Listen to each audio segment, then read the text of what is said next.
What's going on, MMA fans? I'm back to do my WEC 38 review video. Going to go over the fights, of course, I did predictions on. This was a good night of fights. If you didn't get a chance to see it, make sure you go check it out. So let's go ahead and get right down to this. First fight that I did a prediction on, Ian McCall versus Dominic Cruz. Of course, this fight was on the undercard.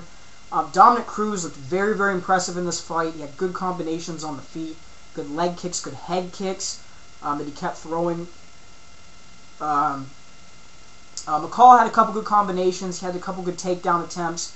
In the third round, he actually got Cruz down, and on the way back up, tried to throw a knee that Cruz ducked out under of.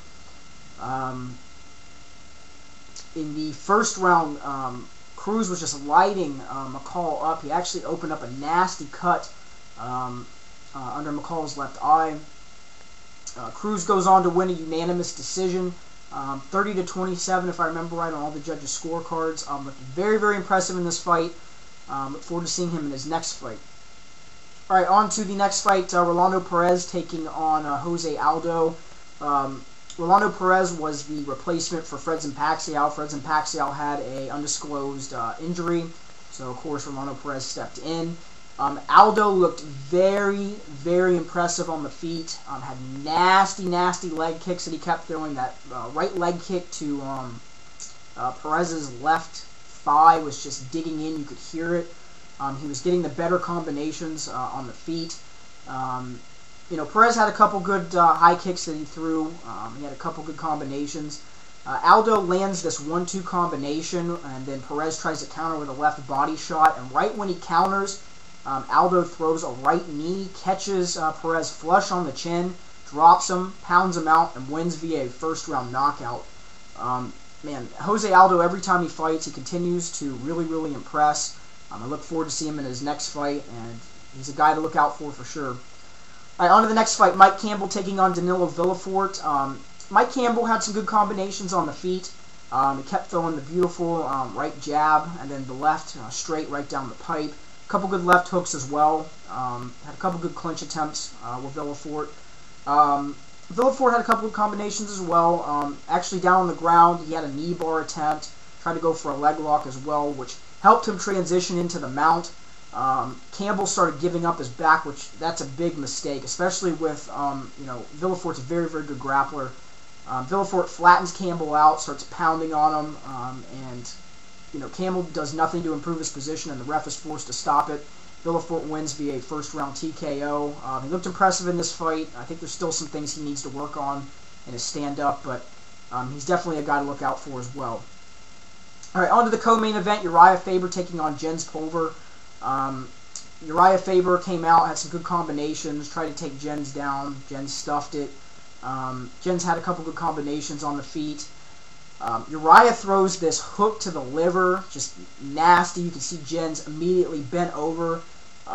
Faber rushed him, locked on a guillotine choke, taps out Pulver, and he wins via first-round submission. Man, he was really, really amped up for this fight. He looked crisp. Had that nasty shot to the liver that was well set up. You could see when he was in the pocket, he was kind of like, okay. He was waiting for it, and then bam, he threw it. And Jens kept, lowering his hands, then up, and then down, and then, Uriah finally was like up, and then threw it. So that was a nice setup by Uriah. He goes on to win via first-round submission. He's back on track to get back to his title, and hopefully in his next fight, he will look impressive. All right, on to the main event. A little bit of controversy in this fight. Jamie Varner taking on Donald Cowboy Cerrone. Jamie Varner controlled a majority of the rounds. He had good combinations on the feet, good takedowns. In the second and the third, he started getting gassed, backing up more than he was moving forward in the first. Cerrone had some good combinations on the feet, some good leg kicks. He was working the rubber guard real well, had an omoplata attempt, had an arm bar attempt. He actually had a triangle choke at the end of the... Man, what round was that? It was the second round, if I remember right. And almost got caught there, but the round ended. But, I think if Cerrone would have went for some more takedowns like he did in the fifth round, where he actually got a takedown, I think he would have done well against Varner, but Varner just controlled the pace, was able to take Cerrone down when he was in trouble, worked some ground and pound. In the 5th round, this is where the controversy comes in.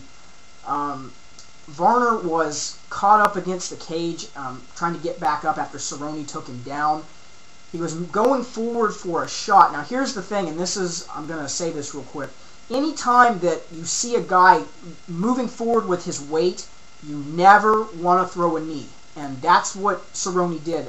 I know that in his mind he was thinking his knees are up off the ground. Let me throw the knee. Everything will be okay. But the minute that you see a guy transition with his weight forward, if his knees touch, it's an illegal strike. It does not matter. That's the rule. And he threw it right when Varner was moving forward. He clipped him right here on the temple, and the angle and the force at which he threw that knee, that was nasty. It hit him right in the inside of the orbital bone and grazed his temple. Varner definitely was rocked bad, was complaining that he couldn't see out of his eye. They ended up stopping the fight, taking it to a technical decision, and Jamie Varner wins via split decision. But Varner did enough on the feet. I think he did enough by taking Cerrone down and working some ground and pound to win this fight. The judge that scored it for Cerrone, I think, was looking at the submission attempts that Cerrone had. He was pushing the pace in the 2nd, 3rd, and 4th. He was moving forward. Varner had some good combinations, but the takedowns, the ground and pound, a couple of those combinations where he actually landed more and did better in the pocket than Cerrone. I think that's what won him this fight. But nonetheless, this was a great event. Hopefully I explained how I felt on that knee, because that was nasty. Hopefully Varner recovers, and hopefully these guys fight again. This will be a great fight. It was entertaining up until that point where that happened.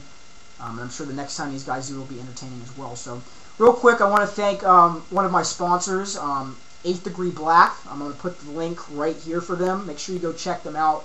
Great apparel. They've got awesome clothing. Make sure to go check out their shirts. Very, very cool as well. Always check out my sponsors. They're over here in the description side as well, their URLs. All of my sponsors have great apparel. Make sure to check all of them out. And on that note, you guys have a great day.